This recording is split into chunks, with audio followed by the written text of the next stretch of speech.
Back to clean news UP. चलिए देखते हैं उत्तर प्रदेश की 25 फटाफट बड़ी खबरों को। इससे पहले आप न्यूज को कहां से देख रहे हैं हमें कमेंट में बताना बिल्कुल ना भूलें। साथ ही हमारे फेसबुक पेज को भी फॉलो करें। फेसबुक पेज का लिंक डिस्क्रिप्शन में दिया गया है।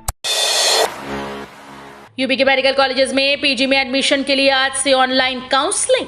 उत्तर प्रदेश के सरकारी और निजी मेडिकल कॉलेजेस में स्नातकोत्तर पाठ्यक्रमों में दाखिले के लिए काउंसलिंग आज से शुरू होगी। नीट पीजी 2022 में चयनित अभ्यर्थियों को काउंसलिंग में शामिल होने करने के लिए 3,000 रुपए रजिस्ट्रेशन फीस जमा करनी होगी।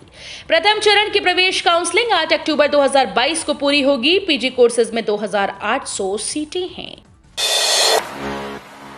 वाराणसी में आज से 16 लेन की डॉफी टोल प्लाजा का होगा शुभारंभ। सोमा कंपनी की तरफ से 12 वर्ष से संचालित होने वाले अस्थायी डाफी टोल प्लाजा के जाम से अब लोगों को निजात मिल जाएगी।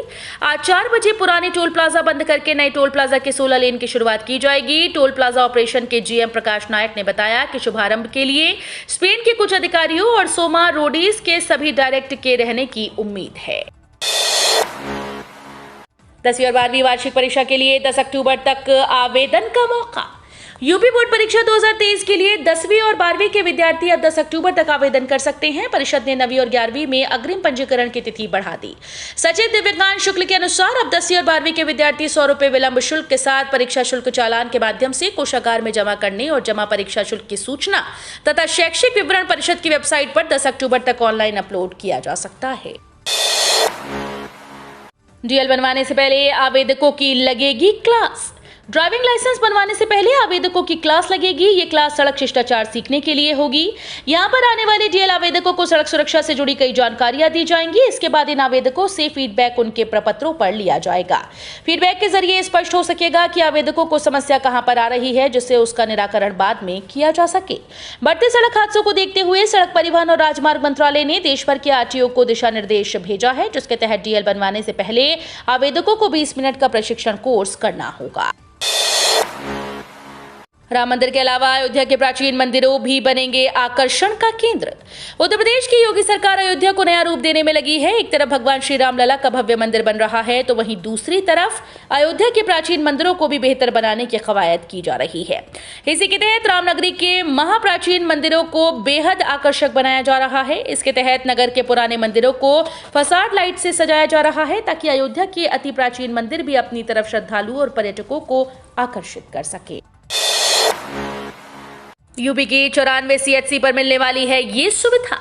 ग्रामीणों और ब्लॉक्स पर रहने वाले लोगों को बीमारियों की जांच कराने के लिए शहरों के चक्कर नहीं लगाने पड़ेंगे। यूपी के 94 सामुदायिक स्वास्थ्य केंद्रों की जल्द सूरत बदलने वाली है।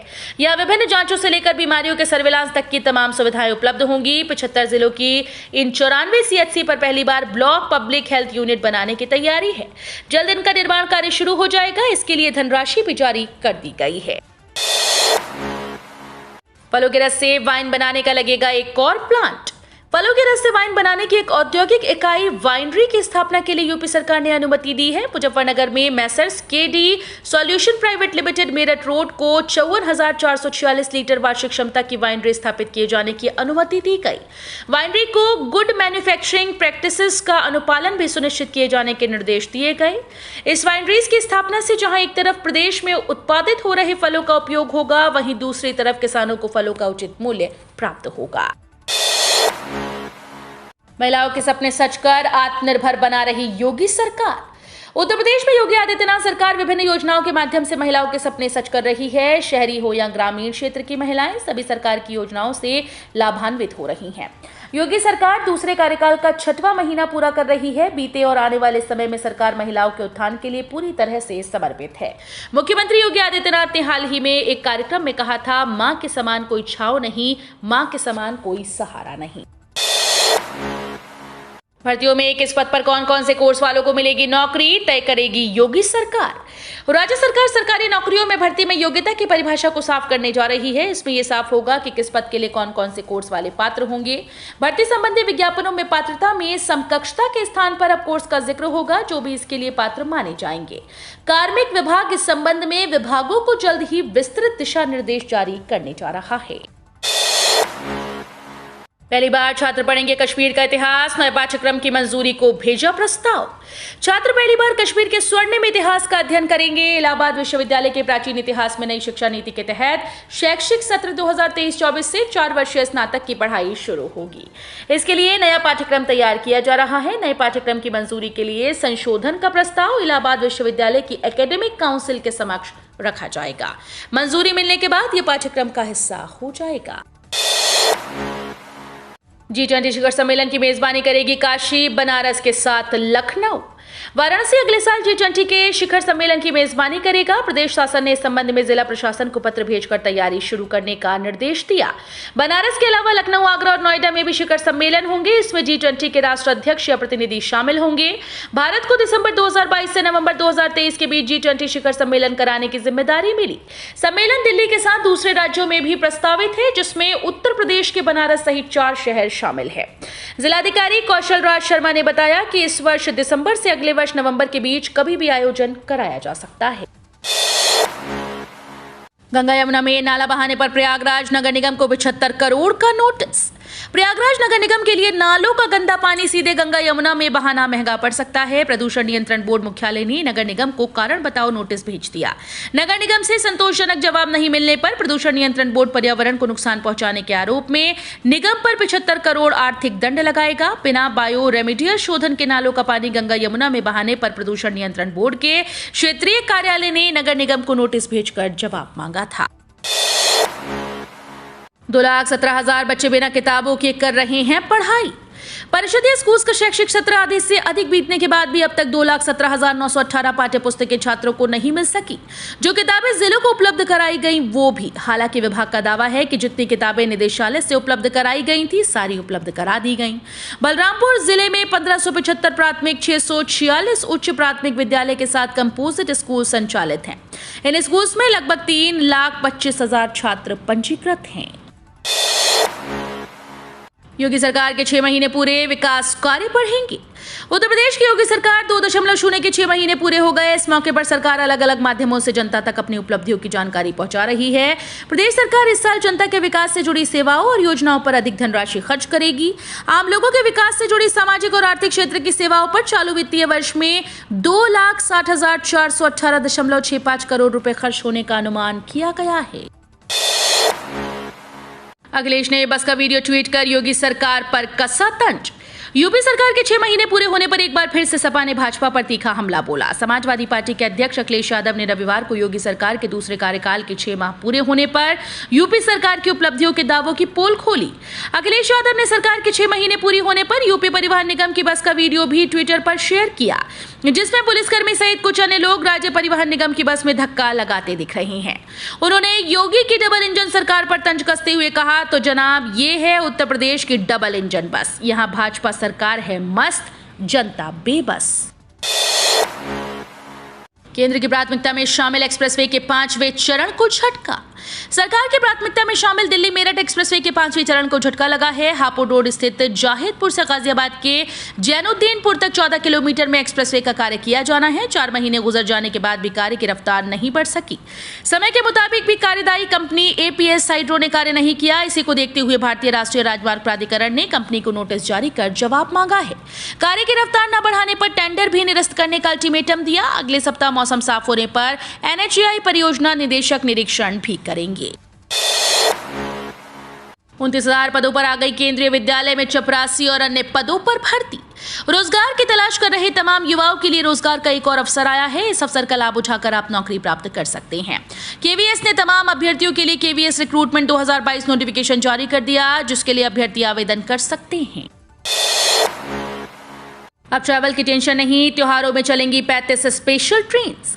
देश में नवरात्रि से त्योहारों की शुरुआत हो रही है। इसके बाद दशहरा और फिर दिवाली आ जाएगी। अगर आप कहीं दूर रहते हैं तो इन त्योहारों के वक्त जरूर घर आना चाहेंगे। हालांकि इस संख्या में काफी ज्यादा इजाफा हो जाता है। ट्रेन के टिकट के लिए मारामारी शुरू हो जाती है। यात्रियों की सहूलियत को देखते हुए अब रेलवे ने इस फेस्टिव सीजन में 35 स्पेशल ट्रेन शुरू करने का फैसला किया है। अब IAS IPS को नहीं मिलेंगी ये सुविधाएं। कार्मिक और प्रशिक्षण विभाग ने नोटिफाई किया कि पूर्वोत्तर राज्यों में तैनात एआईएस अधिकारियों को दिए जा रहे विशेष प्रोत्साहन और भत्ते तत्काल प्रभाव से वापस ले लिए जाएंगे। आदेश में कहा गया कि पूर्वोत्तर कैडर के अधिकारियों के लिए रिटायरमेंट के बाद आवास की सुविधा भी वापस ले ली जाएगी। ये नीति 2007 में पेश की गई थी। आदिवासी आबादी को आयकर का भुगतान करने से छूट दी गई, इसलिए पूर्वोत्तर राज्यों में तैनात होने के दौरान आदिवासी एआईएस अधिकारियों को भी ये सुविधा प्रदान की जाती है। अब केंद्रीय प्रतिनियुक्ति पर रहते हुए पूर्वोत्तर कैडर से संबंधित जनजातीय ऑल इंडिया सर्विस के अधिकारियों को देय आयकर की प्रतिपूर्ति का प्रोत्साहन वापस ले लिया गया है। महिला और बच्चों के लिए नई स्कीम शुरू। भारत में महिलाओं और लड़कियों के लिए नई स्कीम लाई गई। इस स्कीम में 30 रुपए से भी कम जमा करके आप 2 से 4 लाख रुपए बना सकते हैं। इस स्कीम में प्रतिदिन आपको केवल 29 रुपए जमा करने हैं। 8 से 55 साल की महिलाओं को इस स्कीम का लाभ मिलेगा। मैच्योरिटी पर 4 लाख तक रुपए मिलेंगे, यानी कि अगर हर दिन 29 रुपए जमा किया जाता है तो महीने के 899 रुपए हो जाएंगे और साल के 10,959, मतलब 20 साल में आपको 2,14,000 की राशि जमा करनी होगी। नेपाल में फिर छोड़ा 2.5 लाख क्यूसेक पानी, बिगड़ने लगे हालात। बाराबंकी में तराई क्षेत्र में बाढ़ का दर्द अभी कम नहीं हुआ था कि रविवार को नेपाल के 2 बैराजों से 2.5 लाख क्यूसेक पानी फिर से छोड़ दिया गया। वहीं रविवार को भारी बरसात से तराई क्षेत्र के हालात फिर से बिगड़ने लगे। नदी का जलस्तर बढ़ने की सूचना पर बाढ़ पीड़ितों में हड़कंप मच गया। सरयू नदी का जलस्तर खतरे के निशान से नीचे पहुंच गया था। रविवार को नेपाल के गिरिजा बैराज और शारदा बैराज से 2.5 लाख क्यूसेक पानी छोड़ा गया है। लखनऊ में डेंगू का कहर, 3 दिन में 70 से ज्यादा मरीज पॉजिटिव। राजधानी लखनऊ में रुक रुक कर हो रही बारिश से डेंगू का खतरा बढ़ गया। 3 दिनों के भीतर 70 से ज्यादा लोगों में डेंगू की पुष्टि हो गई।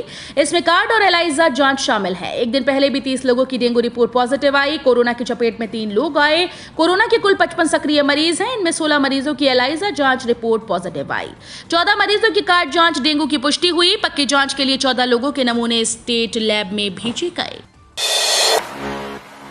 शिवपाल यादव ने डीपी यादव के साथ मिलाया हाथ। प्रगतिशील समाजवादी पार्टी के अध्यक्ष शिवपाल सिंह यादव ने रविवार को संभल में राष्ट्रीय परिवर्तन दल के अध्यक्ष डीपी यादव के साथ हाथ मिला लिया। गठबंधन का ऐलान करते हुए संभल क्षेत्र के गांव कैला देवी पर यदुकुल उत्थान पुनर्जागरण मिशन की जनसभा के मंच से कहा, अब यूपी के सभी चुनाव साथ मिलकर लड़ेंगे। यूपी के 400 मदरसों और मस्जिदों में हो रहा था ये काम। यूपी के 400 से ज्यादा मस्जिदें और मदरसे बिना कनेक्शन के ही बिजली से रोशन हो रहे हैं। इस पर अब बिजली विभाग की नजर टेढ़ी हो गई।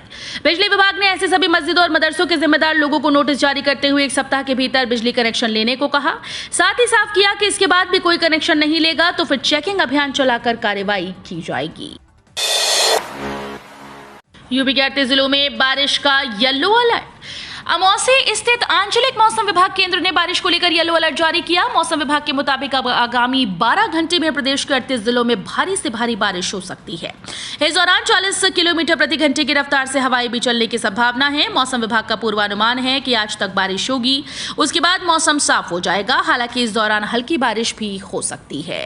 तो ये थी आज की 25 फटाफट बड़ी खबरें। अगर आपको न्यूज पसंद आई हो तो वीडियो को लाइक और शेयर जरूर करें। धन्यवाद।